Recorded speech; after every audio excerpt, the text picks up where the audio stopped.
We are now recording. And I just want to welcome everybody. Thank you so much for coming today and watching our Zoom live with Kay Eskridge from Phoenix, Arizona, and Angela Landrum from Tulsa, Oklahoma, and myself from Tulsa, Oklahoma. This is going to be a very candid, open conversation about love, dating, and heartbreaks. We all have been through it in one way or another. And you know what? Here's the really cool thing is we all survive. We will all survive when you go through that part of your life. And I'm going to go out on a limb and say that we all become stronger and better people because of it. And I've asked these two awesome women to join me very specifically because I've known Kay for many years, and I know that she is such a dynamic, awesome person and has an incredible story to tell. And I love her and I believe in her so much. Angela, I just recently met within the last 2 months. You know how you meet certain people and you have this crazy instant connection? Well, it was like that with Angela and I. We ended up sitting next to one another randomly at a little luncheon and met for coffee. And I just was able to have such great conversation with Angela, and she has an amazing story. I can't wait for you to hear it. So Angela is going to kick us off. If you have any questions that you want to ask in chat, please do so, and we'll try to answer some of those questions. So, Angela, take it away. Sure. Thank you, Pamela, for having me. It's great to get to connect with people amidst this isolation. So even if it's just the three of us, I'm good. Me too. I'm enjoying this. So, you know, the topic that you asked us to talk about on heartbreak in relationships, for me, I'm going to talk about my marriage and then the demise of the marriage and where I'm at now. And I was raised in the Baptist church, and forever, you know, you didn't get a divorce. It was not an option. And you didn't really discuss your issues, and you just kind of took what you were given. And you were supposed to smile and endure and make the most of it. And so for 16 years, I gave birth to babies and raised babies and worked in and out of the house and did that, and really lost myself in the last, you know, probably 4 years of that relationship because I was just drowning in this relationship, this toxic relationship that did not have God as the center and the focus. And although he was the center and focus of my world, he was not the center and the focus of the marriage. And when you have conflicting leadership and you have conflicting foundational issues, it's a recipe for disaster. So after 16 years of marriage, and I'm actually still going through the process, this 2 years now, of filing for a divorce and trying to leave that relationship. But through this, the whole process, you know, my faith has been absolutely grounded in the foundation of what Jesus expects from us. And so to struggle with, is divorce okay? How does God view me? How does the world view me? You know, what does life look like after that? And being in a leadership role or any center of influence, and other women coming to you or looking at you and how you are responding to your own mistakes and how you respond to how society perceives you. It's really been a challenge, and it continues to be a challenge. But I have to say that just knowing that God accepts the divorce when there are hardened hearts and there are not people who repent from their sins and turn back to him and understand that he is a gracious and a loving and a merciful God. And he really does want us to prosper and grow in our walk with him, in our influence of others, and how we impact the world, and how we are disciples and we build one another up and we lead by example, because none of us are perfect. And to have this ideology that it's going, there is perfection in relationship, it's absolutely false. But to know that there is God as the center and the grounding, then with him and through him, all things are possible. So, that's just kind of dumping a bunch. I was married and I am going through a divorce, and I do have 4 children, and I am a single mother, and I am an entrepreneur, and I am self-employed, and it is a struggle. But I know that God has great plans for me and for my family. And the most important thing that I can do is just share Jesus's love with my kids and keep him at the focus for what he has in store. So Pam, if you want to, direct some of the. Yes. Oh my gosh, Angela, I just love how honest you are about your situation, and honest that you are about it's hard. I think sometimes when you're going through something, people don't realize it's hard, because every time I've seen you, whether it be online or in person, Angela, you have it together. You always look amazing. You have a beautiful smile on your face and all of those things. But for you to say, I'm an entrepreneur, I'm a single mother of 4, and it's hard, that is the most honest thing you could possibly say, because I think sometimes you feel like you're on an island all by yourself and you're the only one going through it, and no one realizes how hard it is unless you've been through it. But for you just to be honest and say how hard it is, I think that's incredible. And, I think I can identify with you in, going through divorce as well. Did I have the right reasons to be able to go through that divorce in the eyes of God? Because that was important to me, that that was deemed as being okay. So Right. Do you have anything else you want to share with our ladies? Well, I do like to talk. So yeah, I can share a lot of stuff. But I also, I want to say that I made poor choices in, especially the latter days of the marriage. I made really poor choices that were harmful to me and harmful to my kids, not knowing it, but I was drowning. And so I think that through Christ, that there's redemption too. So some of us think, we think that our sin or our shame is far greater than what our God can redeem us from. And that's just not true. So no matter how ugly it gets, the ultimate victory is that we turn back to God. And what's like, okay, I cannot do this anymore on my own.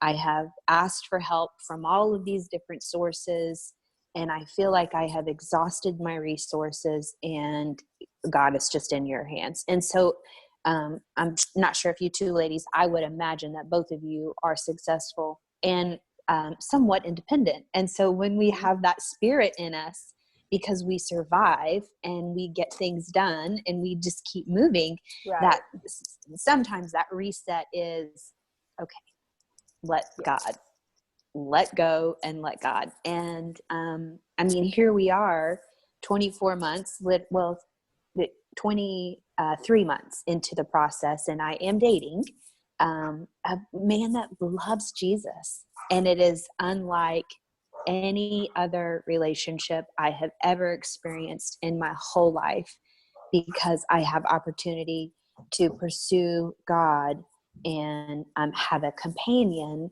in that same role. So I will leave it at that.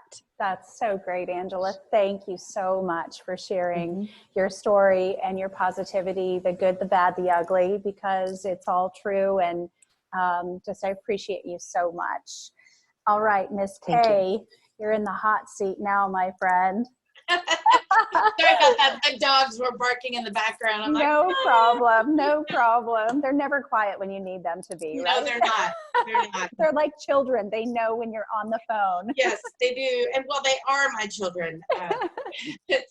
So my story is, I think all of our stories to some degree are similar and different all at the same time.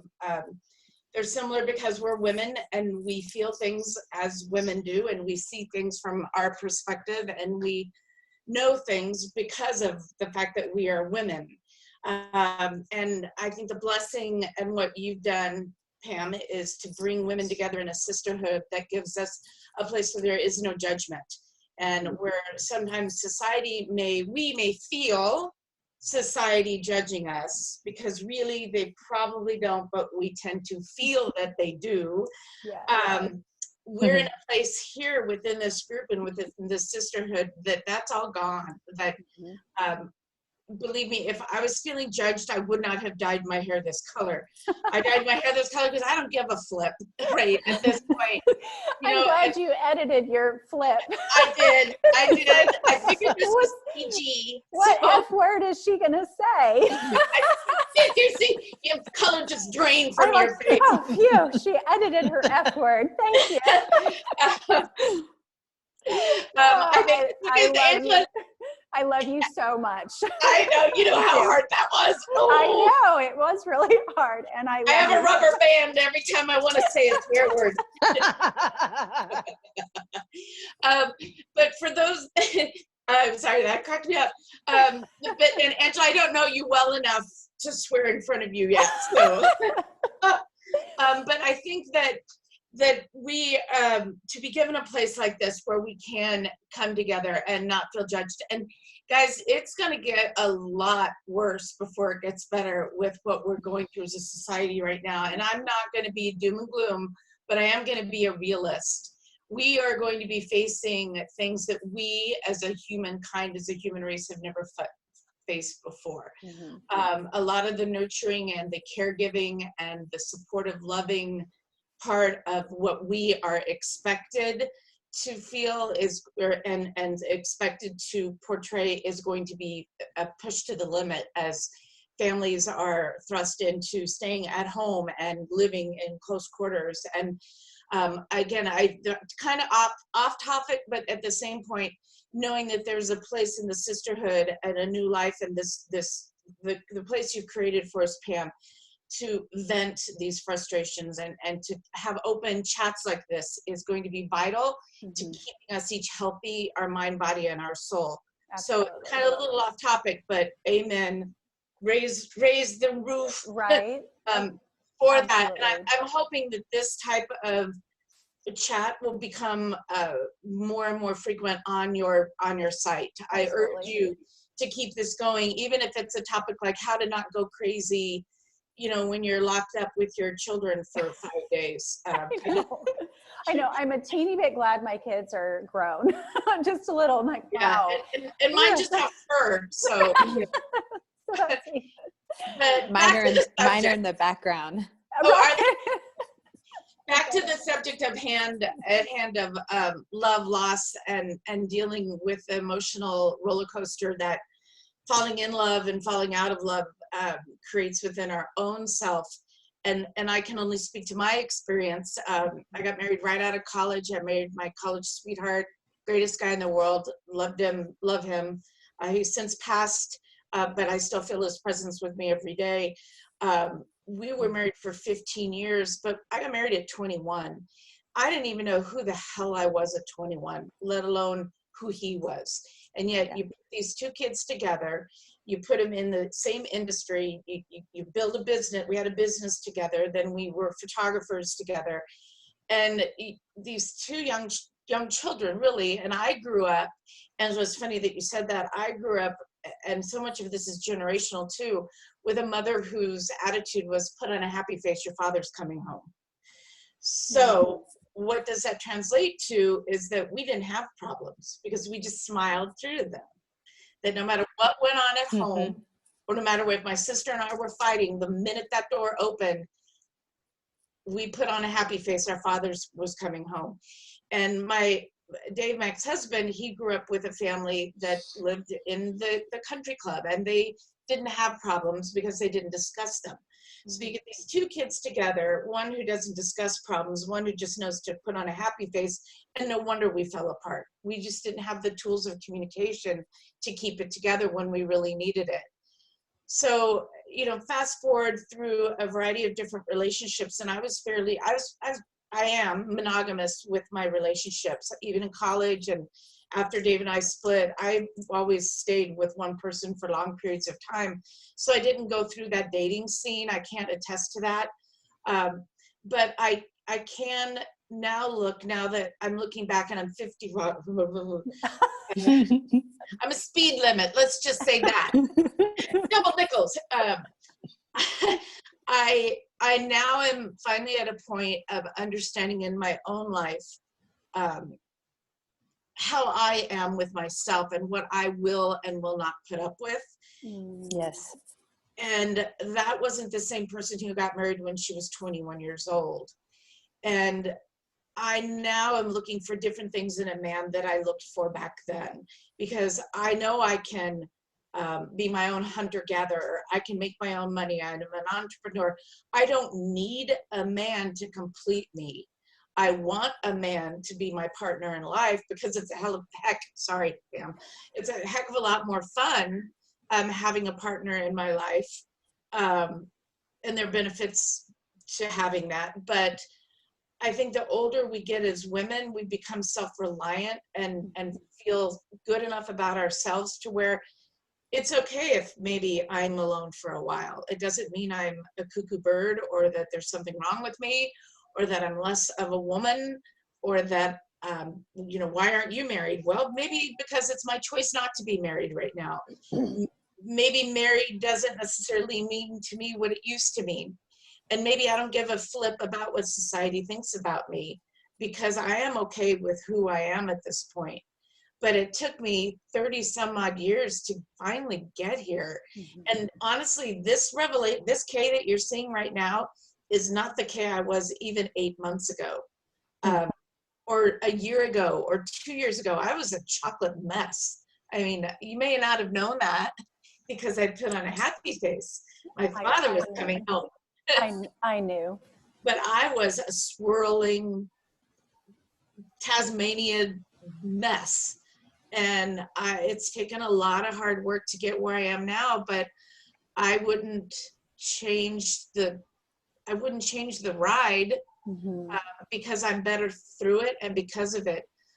But heartache and heartbreak can send you down a real dark, deep, dark place. And it makes you question everything about yourself. So that's when you rely on your friends, you rely on your sisterhood, you send up a message on Facebook in the group and say, I'm having a really crappy day. I'm thinking about eating like a whole box of chocolates. Somebody reach out to me, you know, and we'll virtually chocolate together, because I would be that kind of girlfriend for you. I would help you that way. But in all seriousness, it's not easy. And relying on your faith and relying on your inner being and your core, and relying on your friendship and your family is really the only way we're going to get through all this, because heartache sucks. It does. And I will just say this to you, Kay. We've been having some really deep conversations, probably starting, 2 years ago? Would that be? I mean, I've known you for many, many years, but our deep conversations probably happened about 2 years ago. And I could not be more proud, excited, thrilled, whatever, for you, because you've done so much hard work, and I'm just so blessed because you're in my life, and I'm so proud and happy for where you are in your life. And I mean, it's just, I mean, I'm getting all, I'm a big old crier, so I'm going to get all teary, but it's just, I'm just so happy for you, because I know there's such a sense of peace about you that I have never known to be there. And not because you didn't want it, but you just hadn't found it yet. And I'm just so thrilled that you are at that place of peace in your life. So thank you so much for sharing your story. I know that's going to resonate with the women that listen to this. and that have been in your shoes or are in your shoes or are going to be in your shoes, because we all kind of follow the same journey. Our paths are so similar, it's ridiculous, and we just don't know it. We're not open with each other to realize that, man, we're all going through this stuff at the same time. The details might be different, but the journey's the same. So thank you so much for sharing that. Thank you.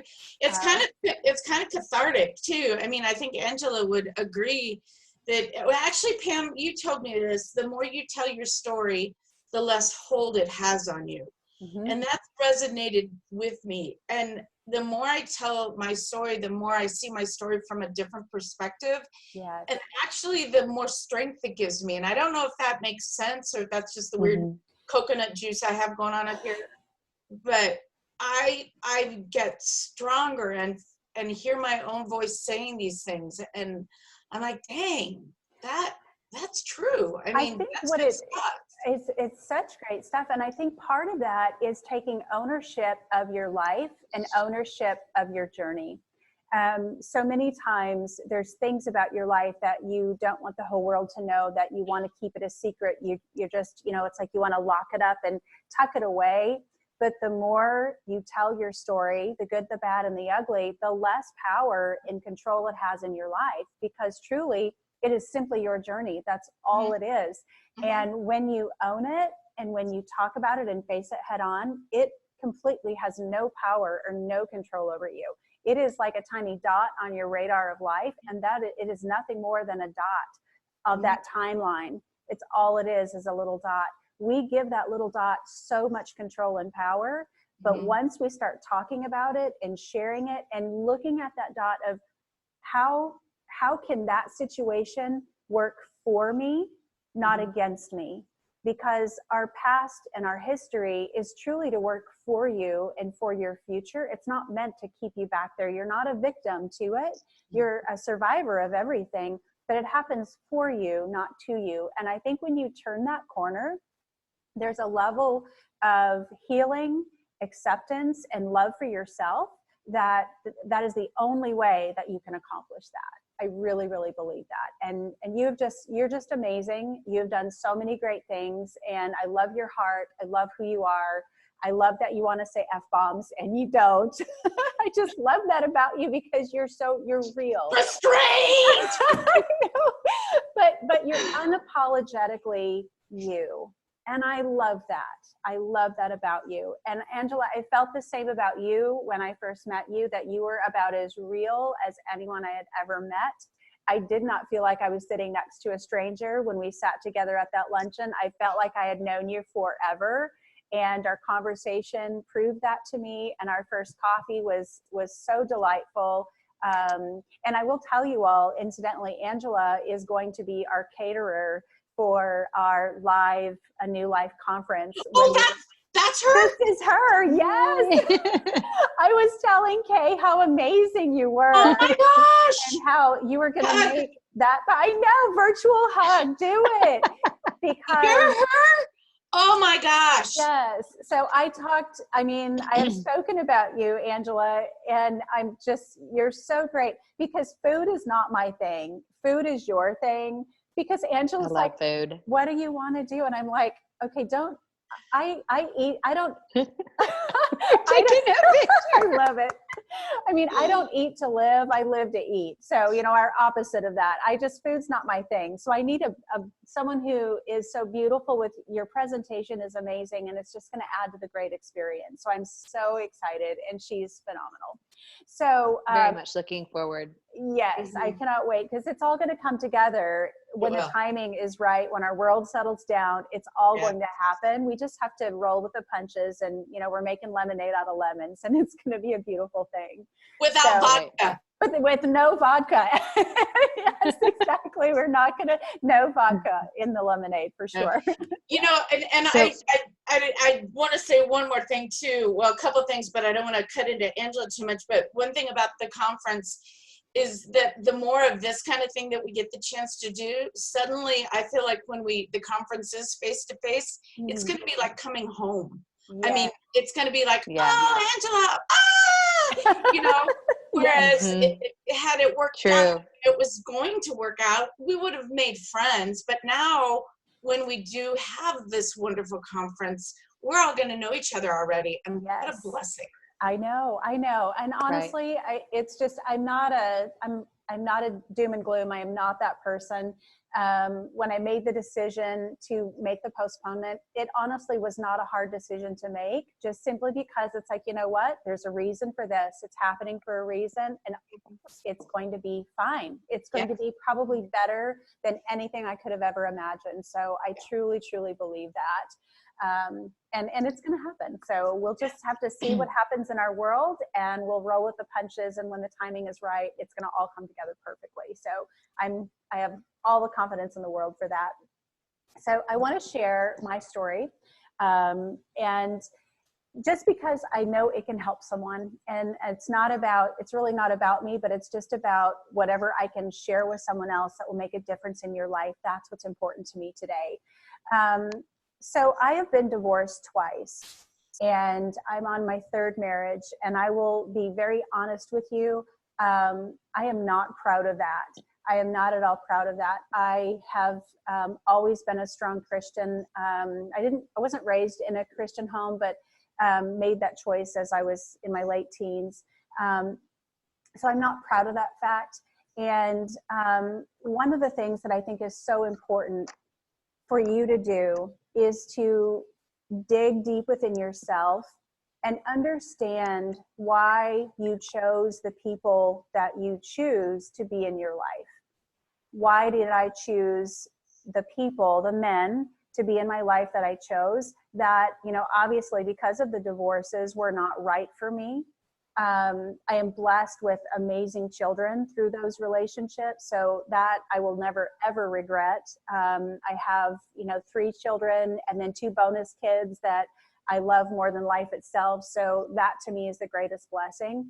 But like you, Angela, I think it's important for you to understand, why did I make the choices that I made through the people that I chose? I think we have to take responsibility for our own decisions and take responsibility for understanding ourselves well.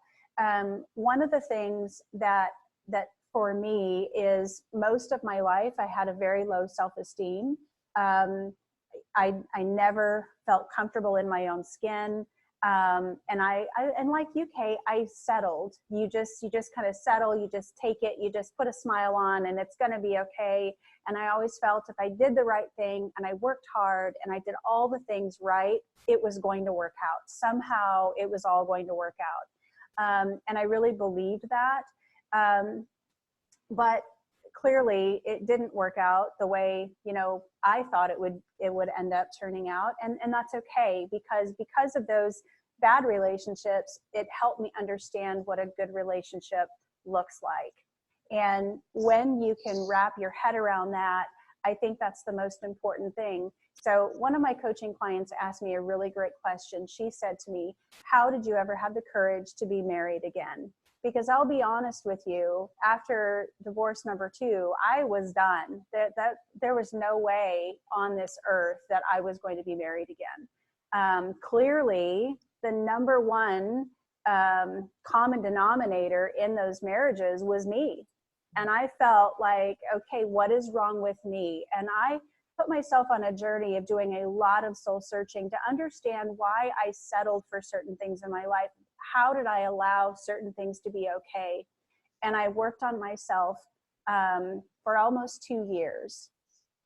Hardcore counseling and therapy and life coaching, all of those things, just have a better understanding of myself.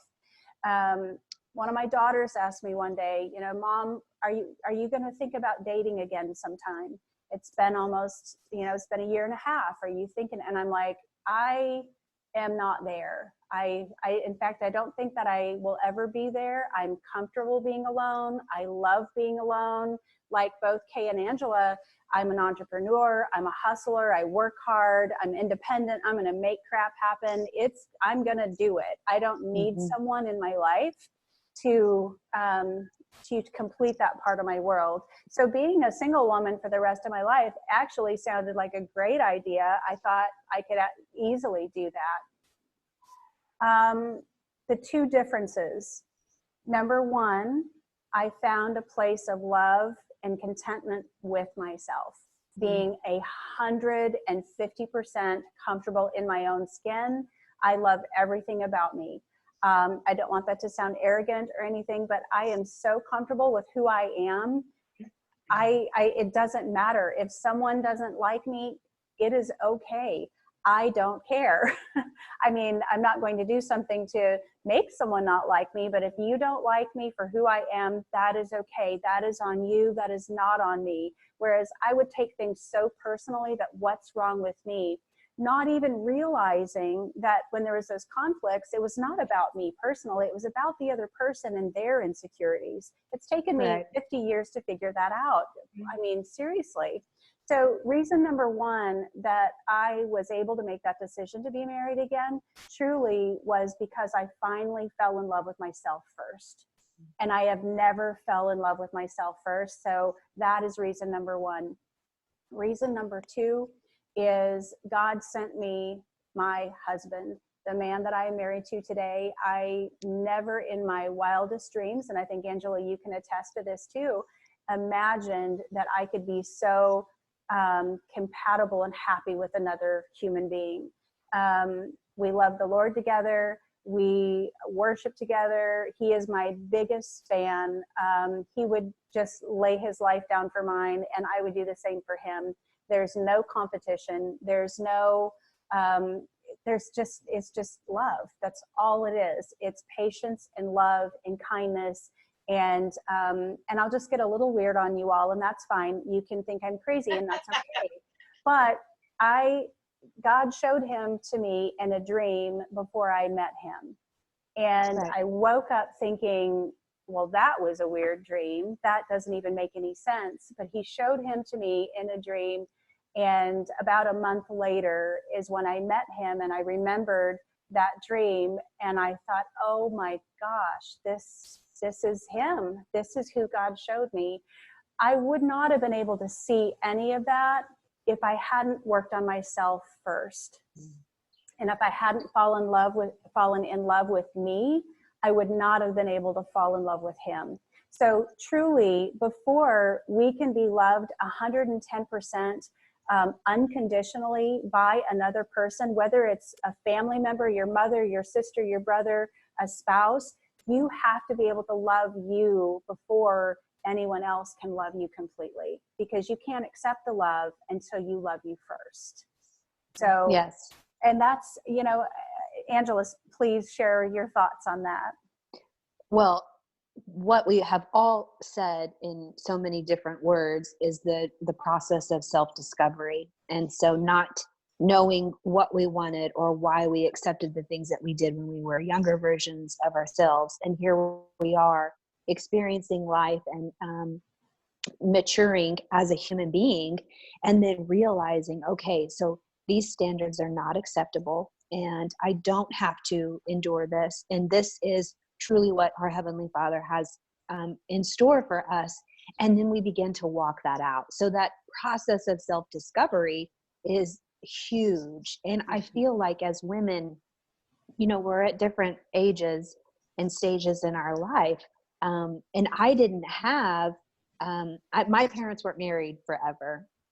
So I didn't come from a background where I had generations of influence that were coaching me and mentoring me and teaching me how to live life. So now, as where I'm at in my position, I want so much to do that for my kids, and I want to be there for other women so that we can help them make better choices and understand themselves so that they don't have to go through the hardships that we've gone through. And I think we all speak to that in our own journey. Right. Absolutely. All three of us have taken different journeys. Our paths are different, but our end results are the same. Mm-hmm. Our end result is that I love who I am. I know, Kay, you love who you are, and Angela, the same for you. That is the key, is that you have to do the self-discovery. Angela, is so important to work on you before you can work on the relationship or work on the partner. And that doesn't mean that if you're in a difficult relationship today, right now, it doesn't mean that divorce is your answer. Absolutely not. I mean, if you have an opportunity to save a family, that's important. That's number one, save your family. But I do believe that it's not always savable.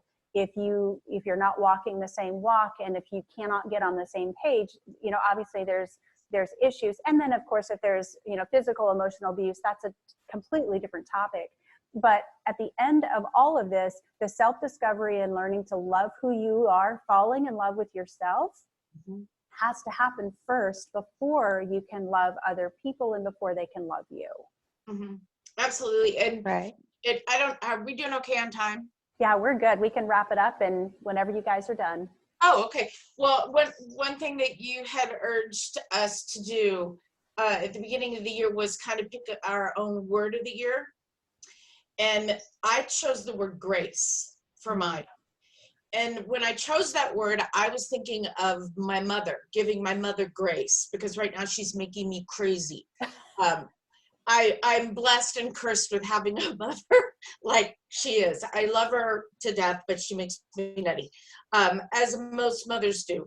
But to condense it, father's going through dementia. They're in their 80s, moved them from Payson 2 hours away down to Phoenix just a month ago. Life is getting better. Things are finally, my world seems to be kind of doing this again, rotating on its right axis. But I found that my mother making me crazy and people sometimes making me crazy, what was happening is I wasn't giving them the grace to be who they were.